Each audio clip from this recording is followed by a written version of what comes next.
Rule study, GOS, Grand Operational Simulation Series, V17. Movement and artillery units. All artillery units except static artillery are MUs. And that makes sense. At any given time, that makes sense given real world artillery, even World War II artillery. At any given time, an artillery unit is either in battery IB or out of battery OOB. This status is chosen during the friendly mode determination phase and lasts until the next friendly mode determination phase. Towed artillery units may generally not move if they are IB. And there's an exception. SPA units that are IB can move a portion of their normal MA, makes sense, as shown on their in-battery side. In-battery side, there it is. Self-propelled artillery, in-battery side. Okay. SPA units that are IB may use road movement. Makes sense. Example, in both examples above, the artillery unit on the left is in battery, and the artillery unit on the right is out of battery. Note, self-propelled artillery is noted by showing a white or red square around the MA of the unit on their counter. White or red? Okay, there it is. There's an example of white. Movement and in-battery artillery. All artillery units designated as 105H, 155, 150, Brit 25-pound artillery, German 150 NW or German 150 or less may move 1 hex while in battery unless they are labeled with a G following their gun size. Gun size, huh? Gun size. Oh. This is an exception to the rule that towed artillery units may not move while in battery. Okay, this is the exception. The hex must not be prohibited to the unit for tactical movement. Static artillery flak units, like these. Static artillery. Okay. AT, fortress, and flak units are units that have a printed MA of 0, like that, or that have wheels under the unit type box that are hollow. Hollow.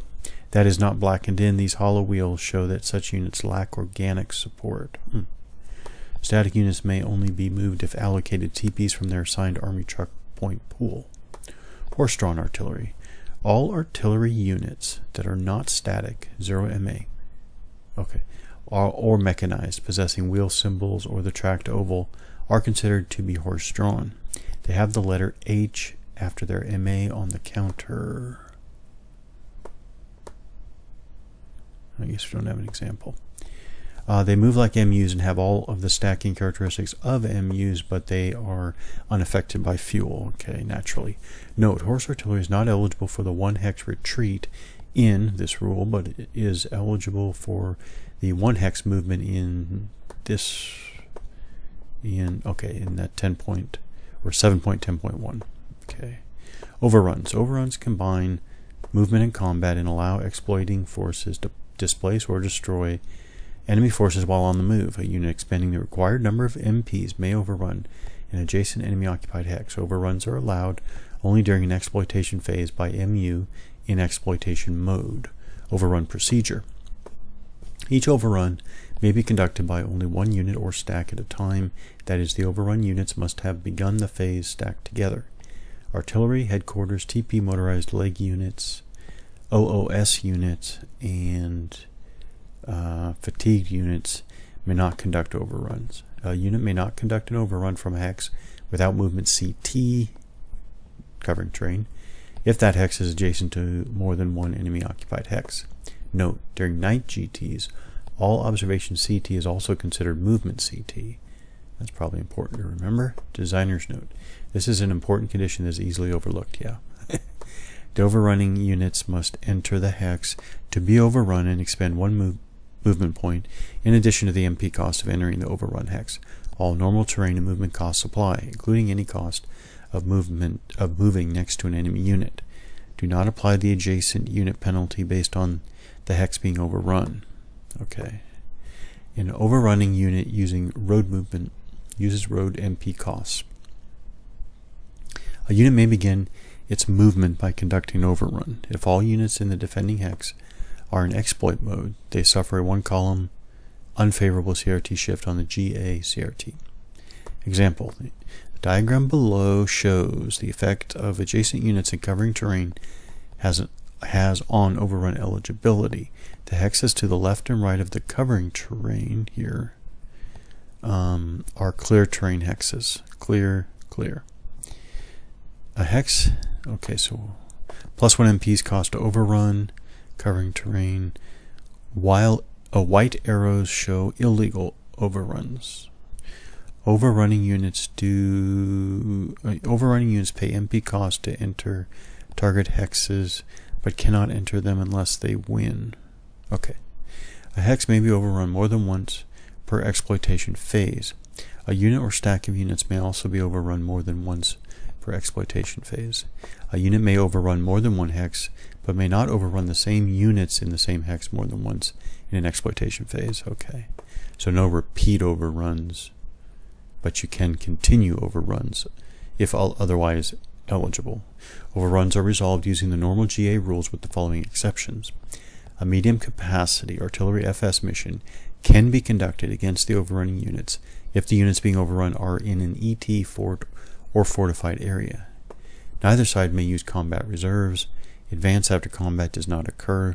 Instead, a unit that successfully overruns a hex may continue moving and overrunning if it has MP remaining. All other adjustments to combat strength, column shifts, and DRMs apply. Overrun is successful. Total the mandatory and discretionary hits received by each side. If the attacker's hits are less than the defender's hits, the overrun succeeds. Note, a successful overrun does not require clearing overrun enemy units from the hex. Okay.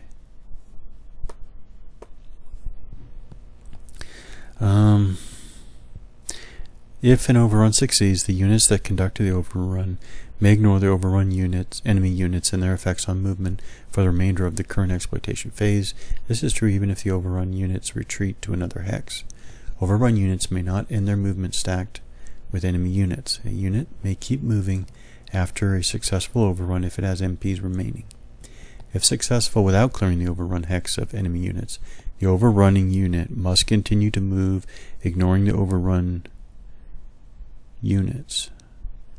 The overrunning unit must continue to move, ignoring the overrun unit or units.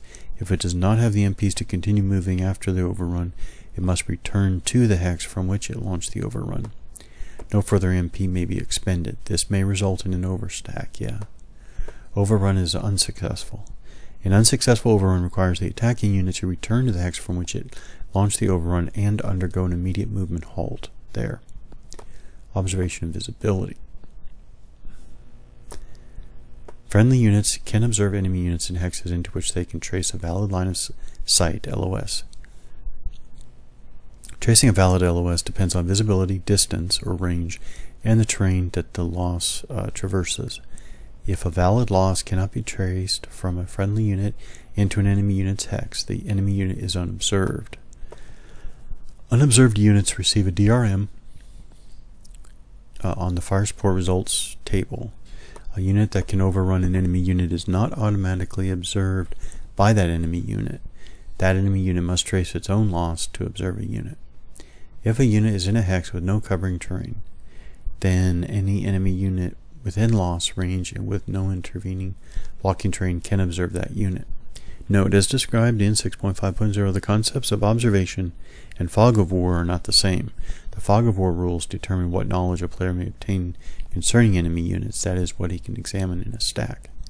Observation status determines the ability of a player to target units with fire support missions and the ability of friendly units to affect the movement of enemy units.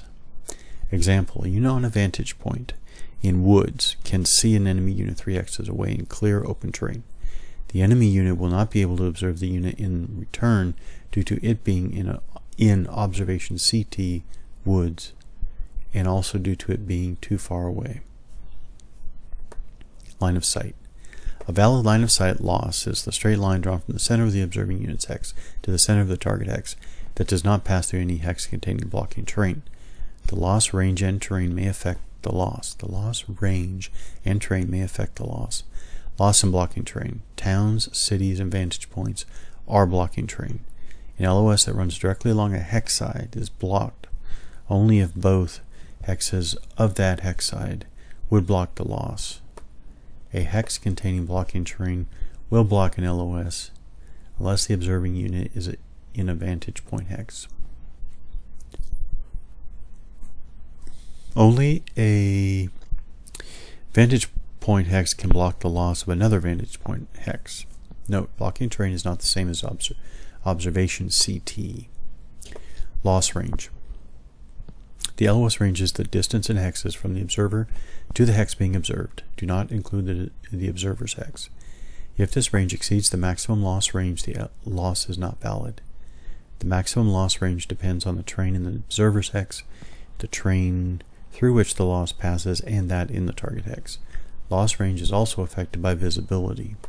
The basic loss range is 1 hex, which means hexes adjacent to the observer only. Units in a town or city hex, not villages or locations, have an LOS range of 2 hexes. Units in a vantage point hex have an LOS range of 3 hexes. And then there are 2 exceptions.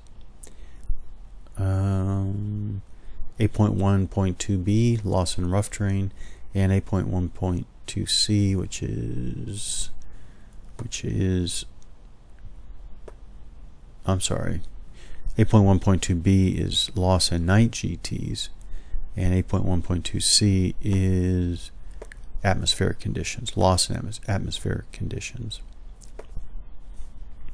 Loss in rough terrain. A LOS trades through or into, but not from, any rough terrain hex has its range reduced by 1 hex to a maximum of 1. Example, a unit on a vantage point cannot observe a unit in rough terrain if the loss range is greater than 2 hexes. This is because the rough terrain reduces the max LOS range by 1 hex. Loss in night game turns. During night GTs and ENA periods, loss and observation capabilities are: loss is reduced to 1 hex, open terrain is considered observation CT, observation CT is considered movement CT. Exception: neither of the two applies if the hex is adjacent to an enemy ET, fortified area hex, or a fort.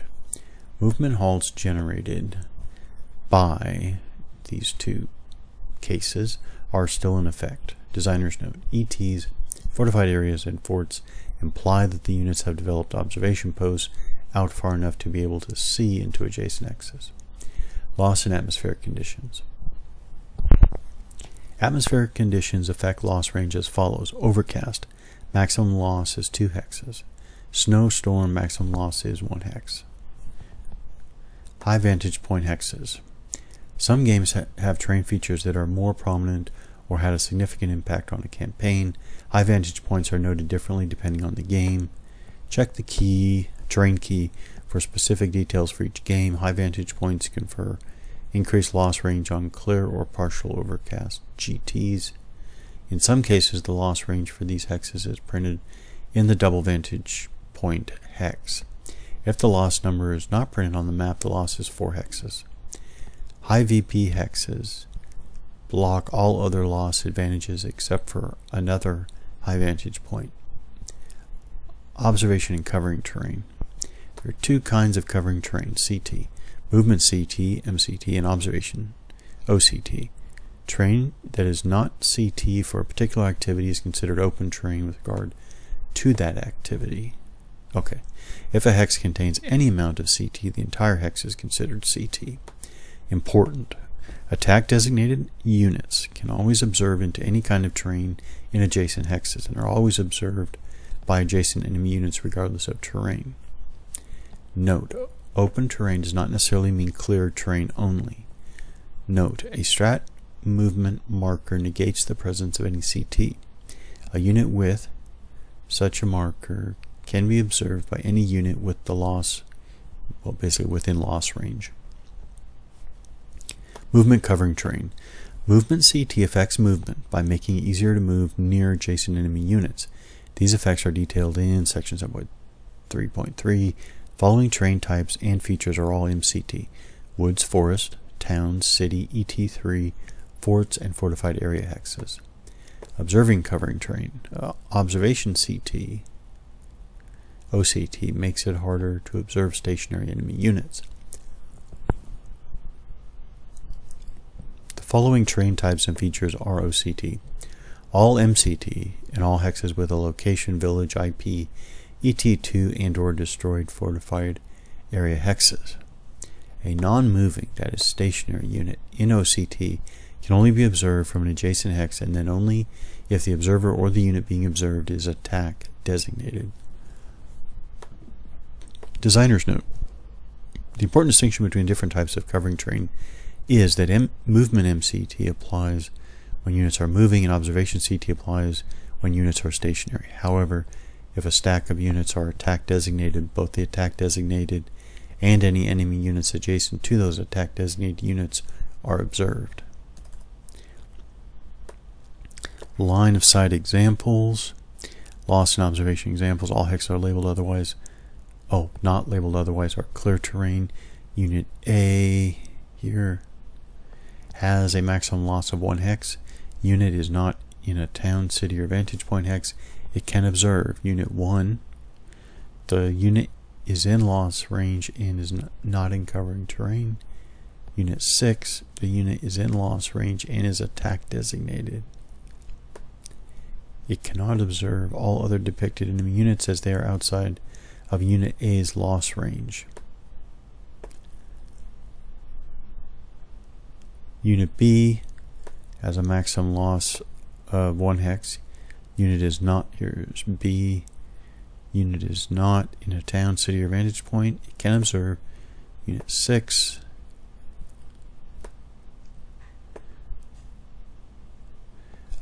In loss range and is attack designated. Unit 7.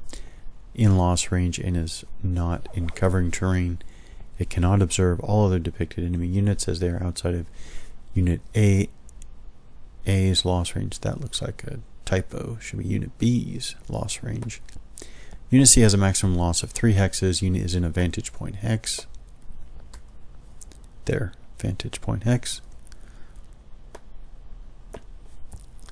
It can observe units 1, 2, 5, and 8. Units 8, 10, and 13. Unit 11. Cannot see because of what? Cannot see various units because in observation CT and not attack designated in an adjacent hex. Not adjacent to Unit C and is in observation CT. In observation CT in either Unit 7 nor Unit C is attack designated. Okay. Air observation. In some games, one side or the other will have almost total air supremacy. When granted by scenario rules, the side with air supremacy will, under certain circumstances, be able to utilize air observation of enemy units.